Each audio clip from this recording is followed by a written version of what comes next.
My name is Clara Kelly, and I'm 22, fresh out of college with a degree in fashion design. At my graduation party in our Springfield home, my parents handed me an envelope with a thin smile. "This is from Grandma Mom," said her voice oddly flat. Inside was $200 in crisp bills. I forced a grin, but it stung. $200. For my graduation, my sister, always the golden child, got lavish gifts on every occasions, while I'd been scraping by dreaming of launching my own fashion line. I tucked the envelope away, trying to ignore the familiar ache of being overlooked. A month later, Grandma visited. She asked me during dinner, her eyes warm but curious. "Clara, did the $18,000 I sent for your fashion startup help?" My heart stopped. "Grandma, I only got $200. I said, my voice barely a whisper. Her face hardened, a storm brewing in her eyes. What had my parents done with the rest? I was about to find out something that would change everything. If family betrayals and hidden secrets strike a chord, hit subscribe and join me to uncover the drama ahead. Growing up in our Springfield neighborhood, I always felt like an afterthought in our family. My parents, Linda Kelly and Mark Kelly, had eyes only for my older sister, Riley Kelly. At 25, Riley worked part-time as a cashier at a local supermarket, barely showing up for her shifts. Yet Mom and Dad treated her like she was destined for greatness, funding her every whim with money they never seemed to have for me. While Riley spent her days shopping or lounging at home, I poured my heart into a job at a fabric shop surrounded by vibrant threads and patterns.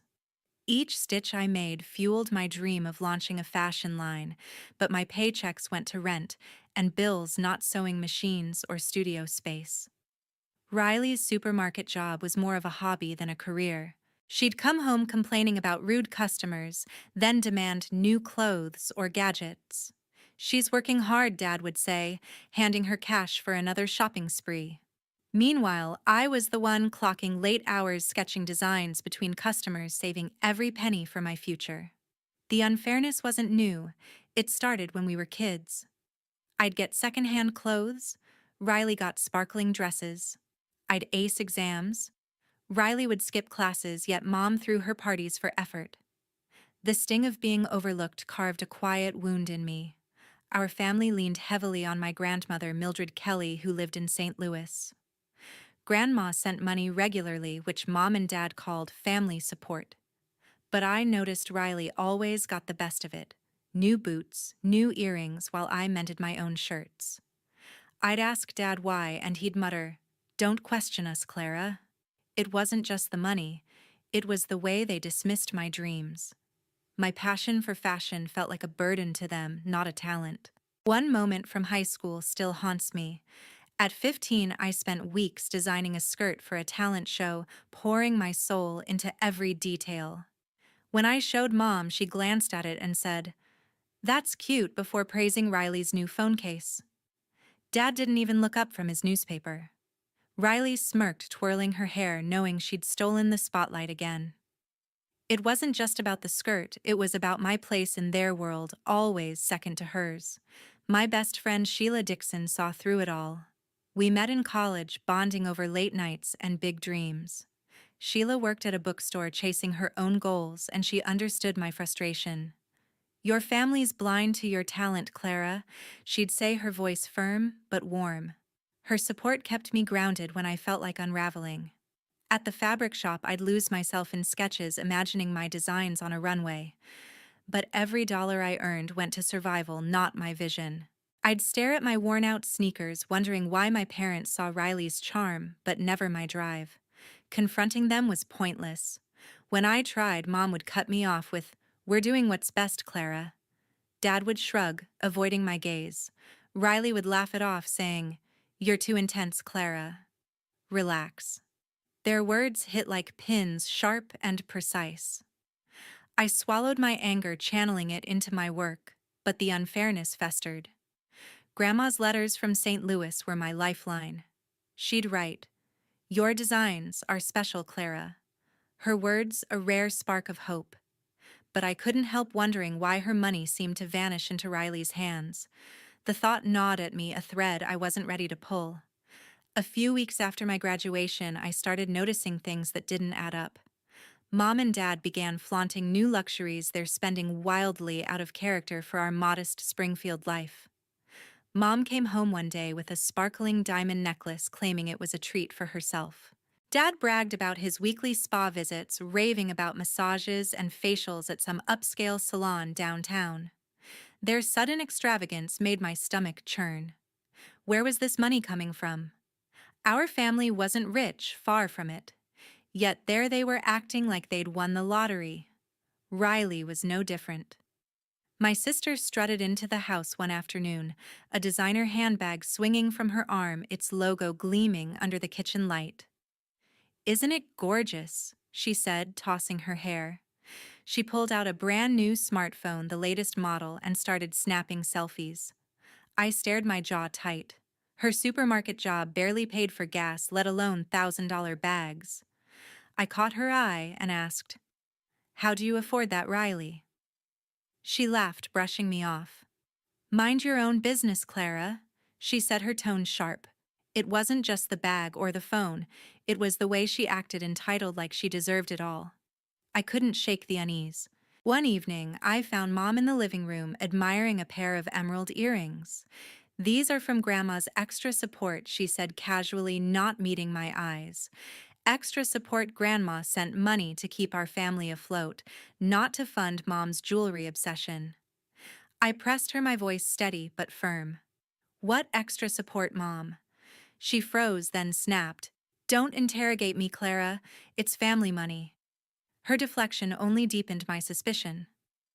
Dad walked in sporting a new watch and changed the subject, asking about dinner plans. Their secrecy was suffocating. The pieces didn't fit. I remembered Grandma's letters always mentioning her support for the family, but if she was sending money, why was I still scraping by at the fabric shop, saving pennies for my fashion dreams?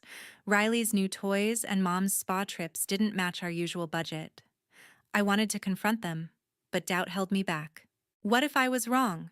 What if this was just how families worked and I was being paranoid? The thought made me hesitate, but the questions kept piling up. One day, I vented to Sheila over coffee. "Something's off," I said, my hands gripping my mug. "Mom says it's Grandma's money, but it doesn't feel right." Sheila leaned forward, her eyes narrowing. "You need to ask more questions, Clara," she said. "Your family's hiding something." Her words hit hard, echoing my own fears. I nodded, but inside I wasn't ready to face the truth. Confronting Mom and Dad meant risking a fight, and Riley's smug attitude didn't help. Still, the doubt gnawed at me sharper each day. The final straw came one weekend. I overheard Mom on the phone laughing about a bonus from Grandma. "It's more than enough," she said, her voice light. My heart sank. More than enough for what? For Riley's handbags. For Dad's spa days, I stood frozen in the hallway, my mind racing. I wanted to barge in, demand answers, but my throat tightened. Instead, I slipped away, my suspicions growing heavier. Something was wrong, and I couldn't ignore it anymore. The truth was out there, waiting to unravel everything. One afternoon, my phone buzzed with a text. It was from Grandma, and my heart leapt as I read her message. She was coming to Springfield for a visit. I hadn't seen her in months, and the thought of her warm smile brought a rush of comfort. Grandma had always been my anchor, the one person who saw me when Mom and Dad didn't. Her visits were rare, since St. Louis was a 3-hour drive, but they were always filled with her stories and encouragement. I clutched my phone, already imagining her hugs and the way she'd ask about my fashion sketches with genuine interest. I remembered the little gifts she'd sent over the years: a set of colored pencils when I was 10, a sewing kit at 14, each one wrapped with a note saying, "For your dreams, Clara." Those tokens meant more than money. They were proof someone believed in me. But now, with my suspicions about Mom and Dad's spending, I wondered what else Grandma had sent that never reached me. The thought twisted in my gut, but I pushed it down, focusing on her upcoming visit. I wanted to tell her everything: how I felt invisible, how Riley always came first, but the idea of opening up scared me. I met Sheila at our usual coffee shop to share the news. "Grandma's coming," I said, my voice a mix of excitement and nerves. Sheila's eyes lit up. "That's your chance, Clara," she said, leaning across the table. "Tell her how your family treats you. She'll listen." Her words were firm, like she'd been waiting for this moment. Sheila had seen me struggle balancing my fabric shop job and my dreams, while Riley coasted through life.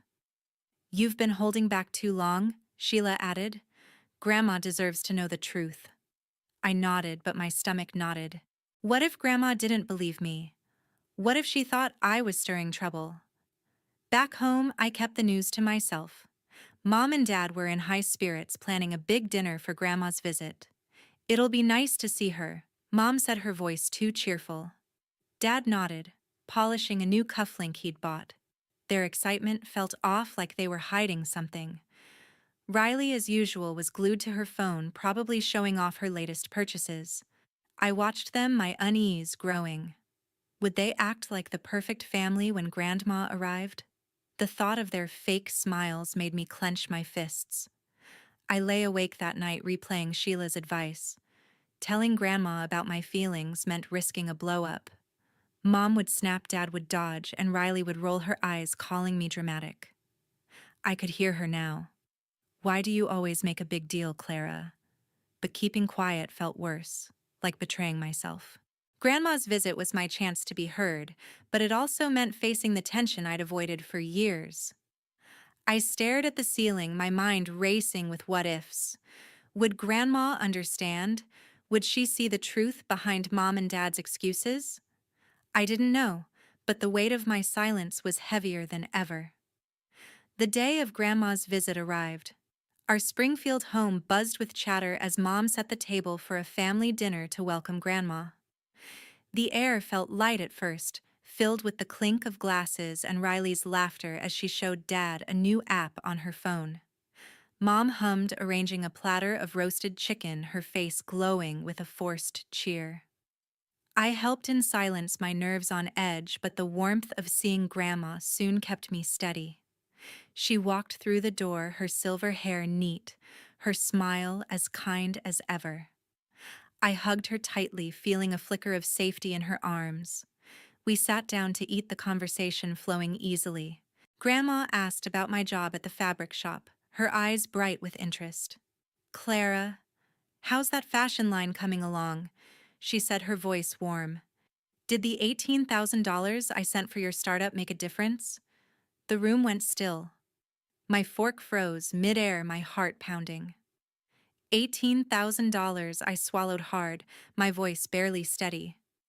"Grandma, I only got $200, I said, my words cutting through the silence. Mom's face paled. Dad's glass hit the table with a soft thud. Riley's smile vanished, her eyes darting to Mom. Grandma's expression darkened, her kindness replaced by a sharp edge. $200, she repeated, her voice low but firm. She turned to Mom and Dad, her gaze piercing. "Linda, Mark, where's the rest of the money I sent for Clara?" The room felt like it was shrinking, the air thick with tension. Mom stammered, her hands twisting a napkin. We used it for family needs," she said, her voice weak. Grandma leaned forward, unyielding. "What needs?" She pressed, her tone demanding answers. Dad tried to intervene, his voice shaky. "It's complicated, Mildred," he said, avoiding her eyes. But Grandma wasn't having it. "Complicated?" she snapped. "I sent that money for Clara's dreams, not your whims." I sat frozen, my pulse racing. Riley shifted uncomfortably, her fingers clutching her phone. Grandma's eyes locked on Mom again. "Tell me the truth, Linda," she said, her voice like steel. Mom's shoulders slumped, her face flushed with guilt. "We spent it," she admitted, barely audible.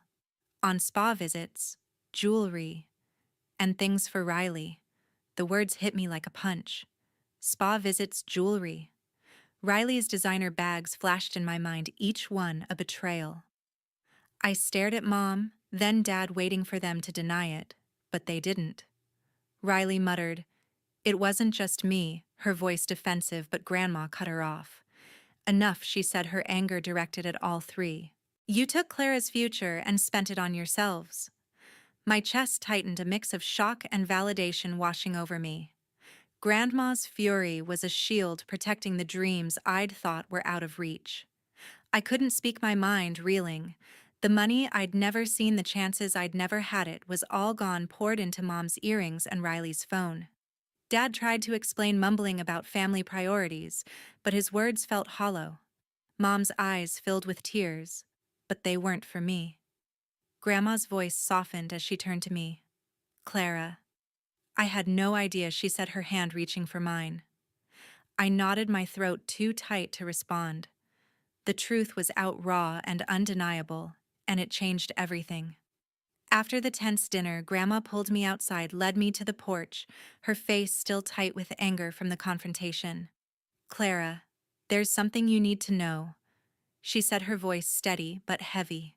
She sat on the bench, motioning for me to join her. For years, I've been sending money to your parents, not just for the family, but for you, specifically for your fashion dreams. My breath caught. Years. She explained how she'd sent thousands bit by bit from her savings in St. Louis, trusting Mom and Dad to pass it on. I thought they were helping you, she said, her eyes clouded with regret. But they kept it for themselves. The truth sank in like a stone. Every dollar I'd scraped together at the fabric shop, every late night sketching designs, was because Mom and Dad had betrayed me. Grandma's voice trembled as she listed the amounts: 5,000 here, 3,000 there, all meant for my startup. I felt dizzy, my mind flashing to Mom's spa visits, Dad's fancy watch, Riley's endless shopping sprees. They used it all, I whispered, my voice breaking. Grandma nodded, her hand squeezing mine. I'm so sorry, Clara, she said. I should have checked sooner. Then she straightened, her tone shifting. I want to make this right, she said. I run a small design studio in St. Louis. Come work with me, learn the ropes, build your brand. My heart raced at the thought of a real studio surrounded by designers, not just bolts of fabric. And I own a little apartment in Springfield, she added. It's yours if you want it. A fresh start. Her words were a lifeline dangling in front of me, but they came with a weight I couldn't ignore. I stared into the dark, torn. Leaving home meant stepping away from Mom, Dad, and Riley, from the family I'd always tried to please. Part of me still loved them despite everything. Could I walk away? Mom's tearful confession at dinner echoed in my mind, not tears for me, but for being caught. Dad's excuses. Riley's defensiveness, they'd chosen themselves over me over and over. Yet the idea of leaving felt like cutting a thread I'd clung to my whole life. What if they needed me? What if I failed on my own? I thought of my dreams, the sketches piling up in my room, the runway I imagined every night. Working at Grandma's studio could turn those dreams into reality. Living in her apartment meant freedom no more. Riley's smirks, no more. Mom's dismissals. But it also meant facing the unknown. I'd be leaving Springfield, my job, the life I knew. The weight of the choice pressed on me, each side pulling harder than the last. Grandma watched me, her eyes patient but firm. You deserve this, Clara, she said softly. Don't let their mistakes hold you back. Her words cut through my doubt, reminding me of the years I'd spent feeling invisible. I thought of Sheila, who'd always pushed me to stand up for myself. She'd say, this was my moment. Slowly, I nodded. Okay, Grandma, I said, my voice steady for the first time that night. I'll do it. Her smile was warm, like a promise of something better. I'd chosen my future, and there was no turning back. A week later, I stood in the dim living room of our Springfield home, my suitcase packed, ready to face Mom, Dad, and Riley for the last time. The air felt heavy, broken only by the faint creak of the floorboards. Mom sat on the couch, her eyes red, clutching a tissue like it could hold her together.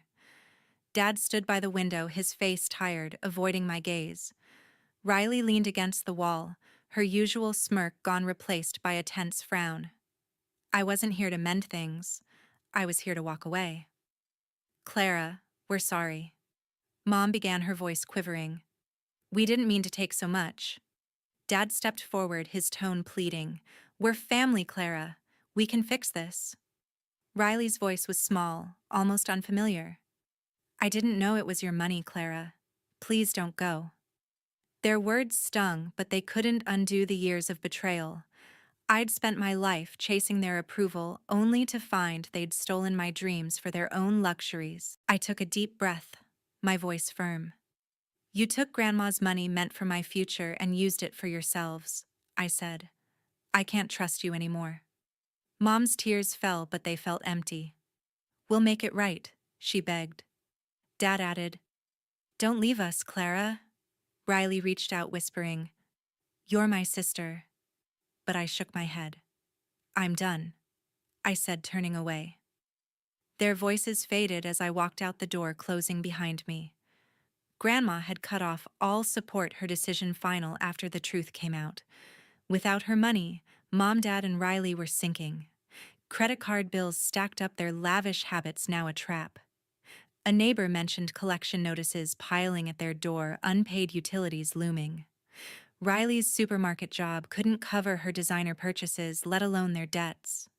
Mom and Dad scrambled, but their reckless spending had left them with nothing. Their choices had caught up, leaving them to face the consequences alone.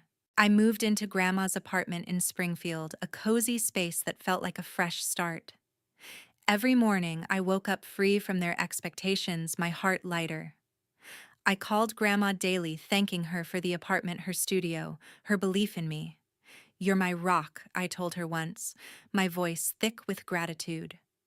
I sent her handwritten notes sharing my progress, knowing how much her support meant. She'd given me more than money, she'd given me a chance to be myself. I started commuting to St. Louis, working at Grandma's design studio. The rhythm of cutting fabric and sketching designs felt like home. I learned from her team, each lesson a step toward my own fashion line. My first collection, simple dresses and scarves, took shape under Grandma's guidance. Her proud smile fueled my drive. I'd call her after long days, sharing every small victory, grateful for her wisdom and trust. Sheila became my lifeline from afar. We talked late into the night, her texts and calls full of ideas for my startup. You're killing it, Clara, she'd say, her voice bright through the phone. Her bookstore job kept her busy, but she'd send marketing tips or cheer me on when doubt crept in. Our phone chats were my anchor, pushing me to keep going without needing her by my side. Starting my fashion line was slow, but every order felt like a triumph. I built a small online shop, watching my designs reach customers. I wasn't rich, but I was free to create, to fail, to grow.